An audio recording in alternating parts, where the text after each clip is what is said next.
Welcome to special analysis. నేను రమా మండవ. ఈరోజు అనాలిసిస్లో భాగంగా మనం తీసుకోబోతున్న టాపిక్ ఏంటంటే, ఒక టైటిల్ పెట్టున్నాం మనం ఈరోజు అనాలిసిస్కి, అమరావతిని బతకనివ్వరా. నిన్నటి వరకు లేవన్నోళ్ళు ఈరోజు ఎందుకు లేస్తున్నాయంటూ కూడా మనం ఒక టైటిల్ పెడతాం జరిగింది. నిజంగా చంద్రబాబు నాయుడు అంత లక్కీ ఫెలో పాలిటిక్స్లో ఉండరని చాలామంది చెప్తుంటారు రాష్ట్ర రాజకీయాల్లో. సో అంత కష్టపడే తత్వం, ఆ స్థాయిలో తను అటు ప్రతిపక్షంలో ఉన్నా అధికారంలో ఉన్నా కోపప్ చేసుకునే విధానం. అలాంటి చంద్రబాబు నాయుడు నోటి వెంట ఏ రోజైతే అమరావతి అనే పేరు బయటకు వచ్చిందో అప్పటి నుంచి కూడా అమరావతి అప్లిఫ్ట్ అవుతూ వచ్చింది. కానీ మధ్యలో ఎలాంటి పరిణామాలు ఎదుర్కొంది, జగన్మోహన్ రెడ్డి కారణంగా అమరావతి ఎలాంటి విధ్వంసం జరిగింది అనేది మనకు తెలుసు. అయితే ఇక్కడ మనం చూసినట్లయితే చంద్రబాబు నాయుడు అధికారంలో ఉన్నన్ని రోజులు చంద్రబాబు నాయుడు అమరావతిని ఆయన దాన్ని పూర్తిస్థాయి రాజధానిగా ఎస్టాబ్లిష్ చేసే ప్రయత్నం జరుగుతుంటే ఎంతోమంది దాన్ని వేలెత్తి చూపిస్తూ ఉంటారు, ఎంతోమంది దాని గురించి మాట్లాడుతూ ఉంటారు. ఒకవేళ వాళ్ళు తీసుకున్న విధానంలో లోపాలు ఉంటే దాన్ని చెప్పే ప్రయత్నం చేయొచ్చు, ఇలా కాదు ఇలా చేయొచ్చు అని సలహా ఇవ్వచ్చు. కానీ వాటన్నిటికంటే ముందు అమరావతిని ఎలా తొక్కేద్దామని మాట్లాడే వాళ్ళే ఎక్కువ మంది ఉంటారు. ఆయన ప్రత్యర్థులు కావచ్చు, ప్రత్యర్థి పార్టీలు కావచ్చు, వీళ్ళందరూ ఉంటారు. కానీ ఇదే ఇప్పుడు మాట్లాడుతున్న ఈ ప్రత్యర్థులు, ఇప్పుడు అమరావతి గురించి పెడబబ్బులు పెడుతున్న వీళ్ళంతా కూడా ఈ 5 ఏళ్ల పాటు జగన్మోహన్ రెడ్డి హయాంలో 5 ఏళ్ల పాటు ఏం చేశారంటే ఒక్కరి దగ్గర ఆన్సర్ ఉండదు మనకి. జగన్మోహన్ రెడ్డి అమరావతి పేరుతోని ఒక రాష్ట్ర రాజధాని ఒక విధ్వంసం చేశారు.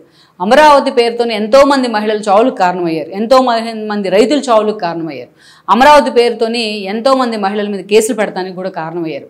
ఆల్మోస్ట్ 5 ఏళ్ల పాటు అమరావతికి భూములు ఇచ్చిన ప్రతి రైతు కన్నీళ్లకు కూడా జగన్మోహన్ రెడ్డి కారణమయ్యారు. ఒక మాటలో చెప్పాలంటే వాళ్ళు దైవ దర్శనానికి వెళ్ళాలన్నా, పాదయాత్ర చేద్దామన్నా, రోడ్డు మీదకి వచ్చి నిరసన తెలుపుదామన్నా ఆల్మోస్ట్ వాళ్ళని అటు లాఠీలను ఉపయోగించి చాలా కర్కశంగా హింసించిన పరిస్థితి.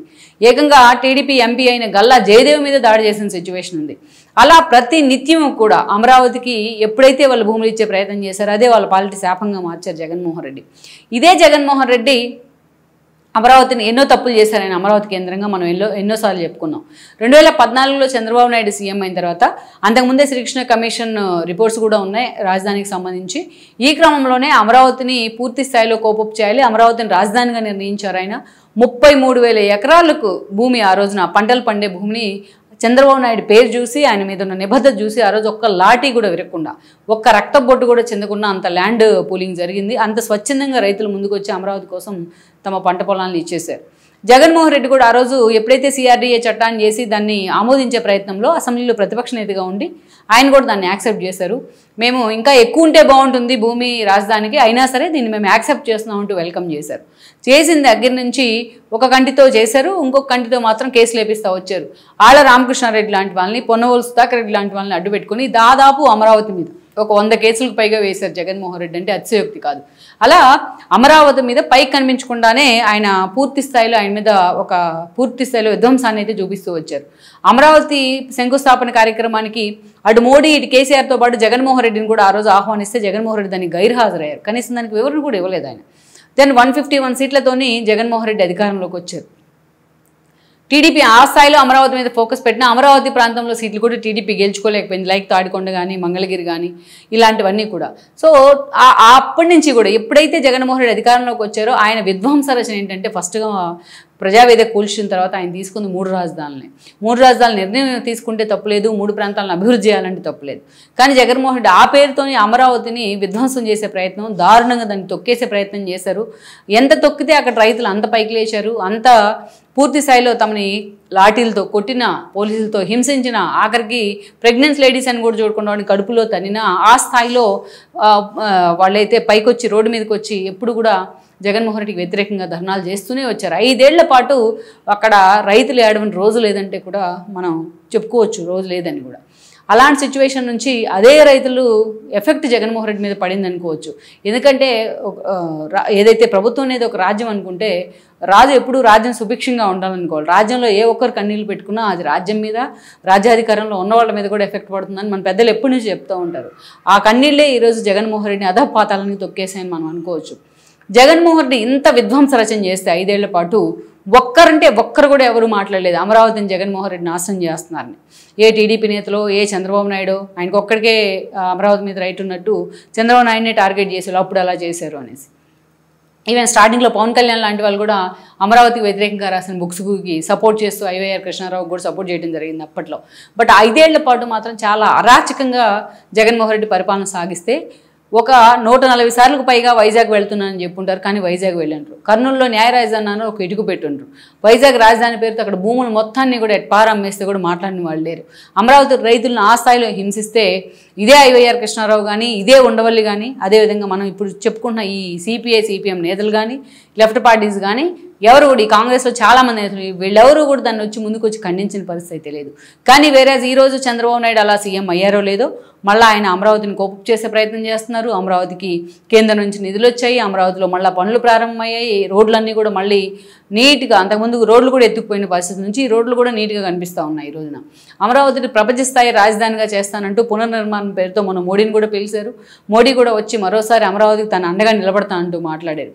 ఈరోజు 10,000 ఎకరాలు మళ్ళీ ఎక్కువ కావాలి అని చెప్తున్నప్పటికీ రైతుల నుంచి అంత నిరసన ఎక్కడ కూడా వ్యక్తం కావట్లేదు. స్వచ్ఛందంగా మాకు క్లారిటీ ఇస్తే మేము ముందుకు వస్తామని వాళ్ళు మాట్లాడుతున్నారు. అంటే ఒక పాజిటివ్ వైబ్స్ కనిపిస్తూ ఉన్నాయి అమరావతి మీద. ఇలాంటి సిచ్యువేషన్లో మరోసారి వీళ్ళంతా కూడా అమరావతి మీద విషం చిమ్ముతూ ఉన్నారు. ఇప్పటికే మనం చూస్తే సిపిఐ నేతలు కొంతమంది మాట్లాడుతూ ఉన్నారు అమరావతి గురించి.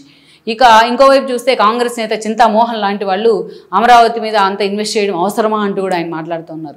ఆల్రెడీ వైఎస్ఆర్సీపీ నేతలు కొంతమంది కేసులు వేసేందుకు, కొంతమంది పూర్తి స్థాయిలో దాన్ని అడ్డుకునేందుకు సిద్ధమవుతూ ఉంటే 10,000 ఎకరాలు అన్న తర్వాత ప్రభుత్వం ఈరోజు అదే లెఫ్ట్ పార్టీ నేతలు కానీ, అదేవిధంగా ఇదే కొంతమంది కాంగ్రెస్కి చెందిన నేతలు చింతామోహన్ లాంటి వాళ్ళు కానీ, ఈవెన్ మొన్న మోడీ వచ్చినప్పుడు షర్మిలా కానీ, ఇలా వీళ్ళందరూ కూడా వరుస పెట్టి ఈరోజు అమరావతి మీద విషం నింపే ప్రయత్నం చేస్తున్నారు. ఒక అడుగు అమరావతి ముందుకు పడతా ఉంటే 4 అడుగులు వీళ్ళంతా కూడా వెనక్కి లాగుతూ ఉన్నారు. మరి ఇన్ని రోజుల నుంచి జగన్మోహన్ రెడ్డి అంత 1-sidedగా విధ్వంసం చేస్తే ఆయన ముందు వీళ్ళు నోరెత్తడానికే భయపడ్డారు. ఎక్కడ మనల్ని తీసుకెళ్ళి లోపలేసి కొల్లబొడుస్తారన్న భయంతో అమరావతి గురించి ఒక మాట అంటానికి కూడా వీళ్ళు మాట్లాడలేదు. ఇక్కడ ఒక ట్విస్ట్ ఏంటంటే, అమరావతి రాజధాని ప్రాంతంలోనే అసెంబ్లీ ఉంది, సెక్రటేరియట్ ఉంది. షాపూర్జీ పల్లంజీ వాళ్ళే దాన్ని నిర్మించారు. చంద్రబాబు నాయుడు సీఎంగా ఉన్నప్పుడు, జగన్మోహన్ రెడ్డి ప్రతిపక్ష నేతగా ఉన్నప్పుడు వర్షాకాలం వస్తే చాలు అమరావతి అక్కడ సెక్రటేరియట్ కానీ అసెంబ్లీ మొత్తం కూడా లీక్ అవుతుందంటూ కూడా పుంకాలుగా ప్రచారం చేసేవాళ్ళు. అప్పుడు దాని మీద అసలు విచారణ జరిగిందా లేదా అన్నది కూడా ఇప్పటికి ఒక డౌట్. కానీ అదే సెక్రటేరియట్లోని అదే అసెంబ్లీలో జగన్మోహన్ రెడ్డి 5 ఏళ్ల పాటు ఉన్నారు. కానీ ఎక్కడ ఒక నీటి చుక్క కూడా కిందకు పడలేదు. సో ఇక్కడే అర్థమవుతుంది మనకి ఎంత విషయం చెప్పారు, ఏం జరిగింది అనేది. ఈరోజు మళ్ళీ చంద్రబాబు నాయుడు సీఎం అయి మళ్ళీ అమరావతి మీద ఫోకస్ పెడితే ఈ సోకాల్డ్ మనం చెప్పుకున్న నేతలంతా కూడా ఉండేది అమరావతిలోనే. వాళ్ళ రాష్ట్రం కూడా ఆంధ్రప్రదేశే. దానికి ప్రస్తుతం ఉన్న ఏకైక రాజధాని అమరావతి. మళ్ళీ రాజధాని మీద విషయం చెప్పడం స్టార్ట్ చేశారు. సో ఒక పద్ధతి ప్రకారం.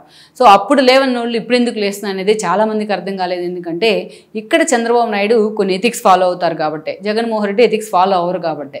సో అందుకనే ఇక్కడ చాలామంది కోరుకుంటున్నారు ఏంటంటే, అమరావతికి భూములు ఇచ్చిన రైతులే కాదు, అమరావతి నాది అని ఓన్ చేసుకుంటున్న వాళ్ళు కూడా ఇక్కడ కోరుకుంటున్న విషయం ఏంటంటే, చంద్రబాబు నాయుడు ఈ విషయంలో చాలా సీరియస్గా ఒక చట్టాన్ని తీసుకురావాలి. అమరావతి గురించి ఎవరైనా నెగిటివ్గా మాట్లాడితే వాళ్ళు తాట తీయాల్సిందే అని కూడా ఒక డిమాండ్ అయితే వస్తూ ఉంది చాలామంది ప్రజల నుంచే. ఇక అమరావతి మీద మనం ఆల్రెడీ చెప్పుకున్నట్టు టైట్లో ఇప్పుడు దాకా లేవన్న వాళ్ళు ఇప్పుడు లేవడానికి కారణం ఏంటంటే చంద్రబాబు మంచితనం కారణంగానే. సో అమరావతి విషయంలోనైనా, అమరావతి ఫ్యూచర్ ప్లాన్స్ విషయంలోనైనా చంద్రబాబు నాయుడు ఇలాంటి వాళ్ళ విషయంలో చాలా స్ట్రిక్ట్గా ఉండాల్సిన అవసరం ఉంది అనేది చాలా సీరియస్గా జరుగుతున్న చర్చ. మరి ఇప్పటికైనా చంద్రబాబు నాయుడు ఈ విషయం మీద ఫోకస్ పెడతారా లేదా అన్నది మనం చూడాల్సి ఉంది. ఈ వీడియో మీకు నచ్చినట్లయితే please share, like and subscribe R24 Telugu.